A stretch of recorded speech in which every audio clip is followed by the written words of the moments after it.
Hey, this is Matt. Once again, welcome back to another video. This is a paid request from Jeff. Thank you so much for that.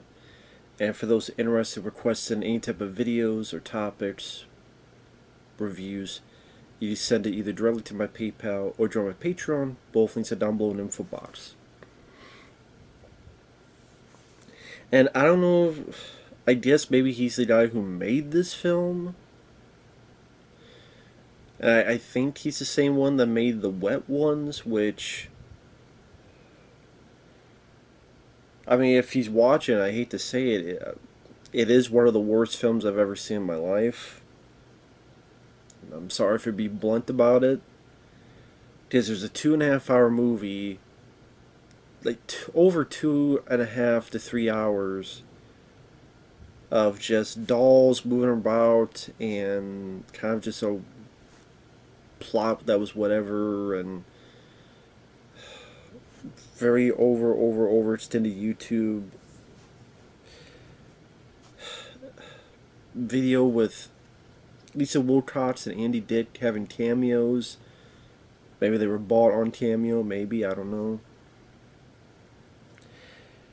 So this is another film of his. Thankfully, it's only 52 minutes long.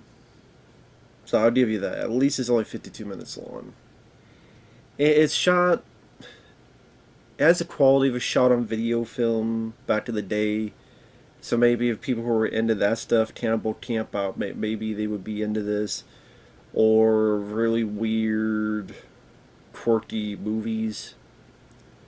I was not a fan of this film at all. Again, the only positive I can say is it has a bit more of a, I guess, plot compared to the Wet Ones, and it's definitely a shorter film. It's called Wigwolf's The Wizard of Oz.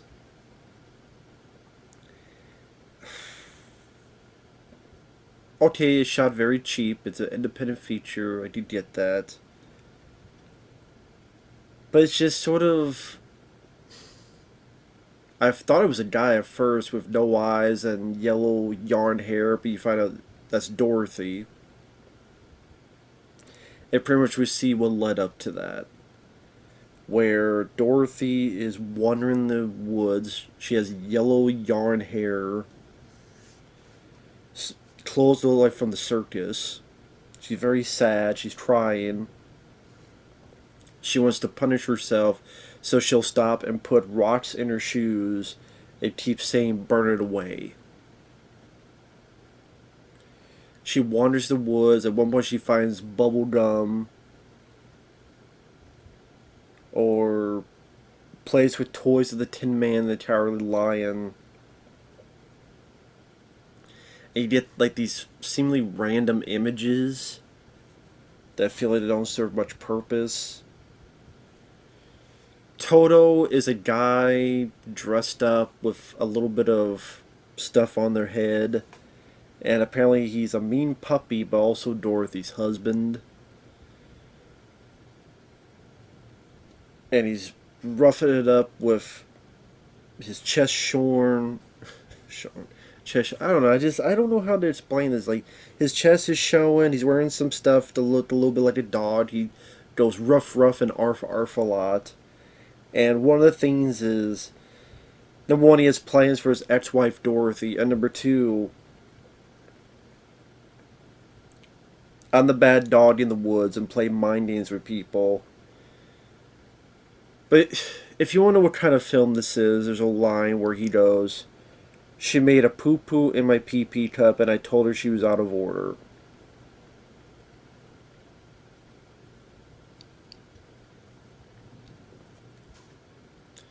And there's like a little running theme throughout this.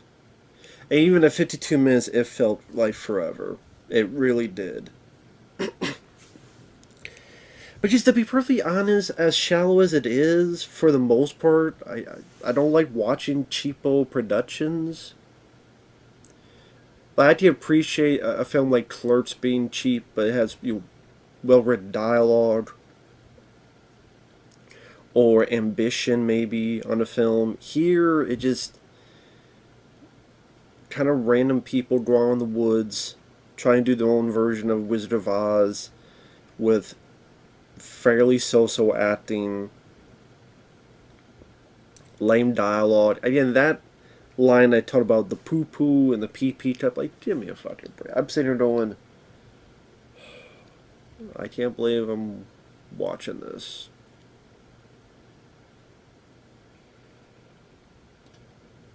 So, the reason she's so sad is she was in her place, and there's the Wicked Witch who is sitting across the table saying stuff like, I'm sugary, Dorothy. I kind of talking like, not quite, maybe she's from New York, but talking a little bit of an accent similar to that. Pisses Dorothy off. Dorothy throws some stuff. The witch screams, melts. So Dorothy ran off because she's a murderer.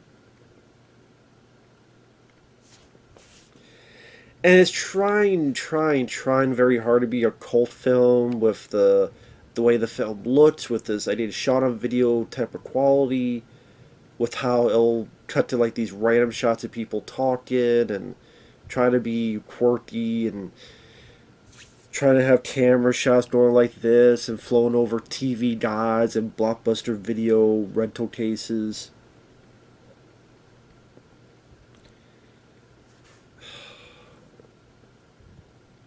But it's hard for you to take anything of it seriously when, again, there's a line where go, why would I pee in a poo-poo cup for no reason?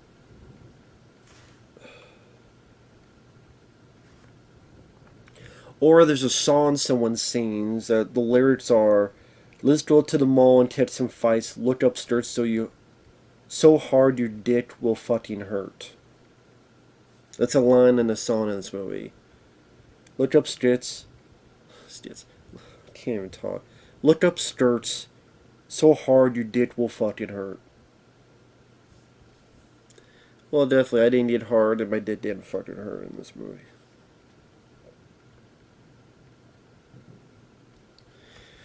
There's a bit where Dorothy's talking with this puppet, and it's this voice coming out, goofy voice. I'm Strizzle Scrazzle, the scare. What the fuck was it? Strizzle Scrazzle, the scare crown. There's another song where one of the lyrics is "fuck my own cunt."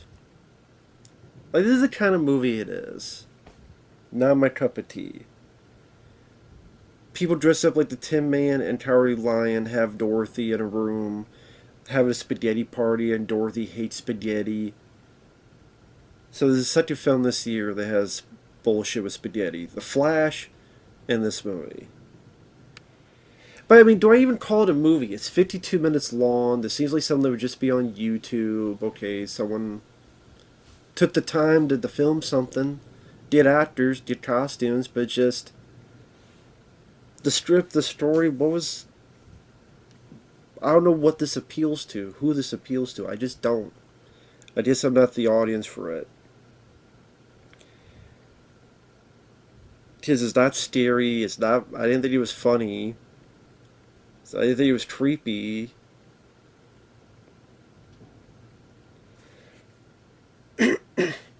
So the Tim and Carly line force her to eat some noodles. There's a point where spaghetti's thrown. She's back in the woods. She's... I just feel so much guilt and whatever. She decides to burn her eyes out. So that she has no eyes. Toto, the pup-wearing ex-husband, comes up, crotches her neck, breaks her neck. So then she's dead with her eyes out, like the cover of the movie.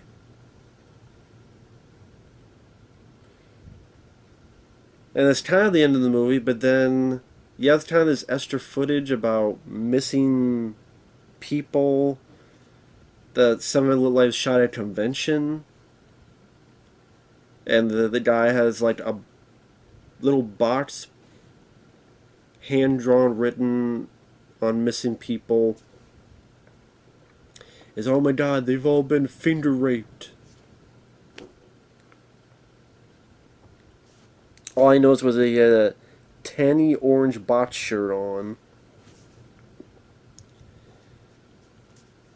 Oh, I forgot about that one bit. There's a bit in the woods where you have this big, big guy trying to play his little piano in the woods, and someone comes up, kills him. Ray cut his fingers off, where it's about ready, cuts away, then he has a bunch of fingers. Why? I don't fucking know. Just because.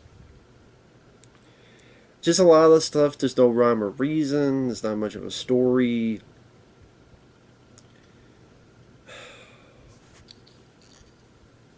I'm not a fan of this stuff. I'm not a fan of Wigwolf's work.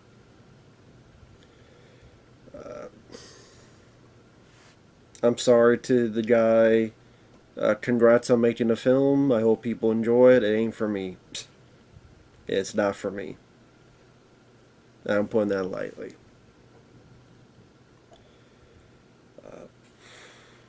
Yeah, it's not for me.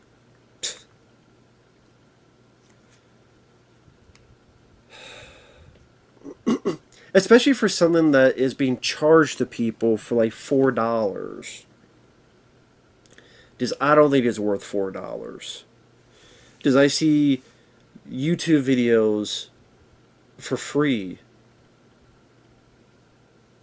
Like there was one I saw, what was a Spiral Drive or something. It was like a found footage where these two guys are moving on a trip and they're talking back and forth. Their vehicle breaks down and then they deal with this monster in the woods. That I enjoyed a lot more. Now that's for free on YouTube. A lot more. And the acting isn't the best in that, to be fair, either. But the story, the earnestness, the little bit ambitious of the story was fairly appealing. Here, again, it's either trying to go for the cult crowd, the shock value crowd, or wherever the case would be. Obviously, I'm not the audience for that. Maybe it's going for the people who like Trauma. I'm not a fan of Trauma. I've never been a fan of Trauma. It felt like someone on YouTube trying to do a Sean video film, trying to do their little ode to Trauma, or whatever the case. I hate Trauma. I don't even like the Toxic Avenger, so I'm the wrong crowd for this. 52 minutes still felt like it was long, and I felt like, yeah. So, to Jeff, good on you, man. Obviously ain't for me. We'll see you guys later. Bye-bye.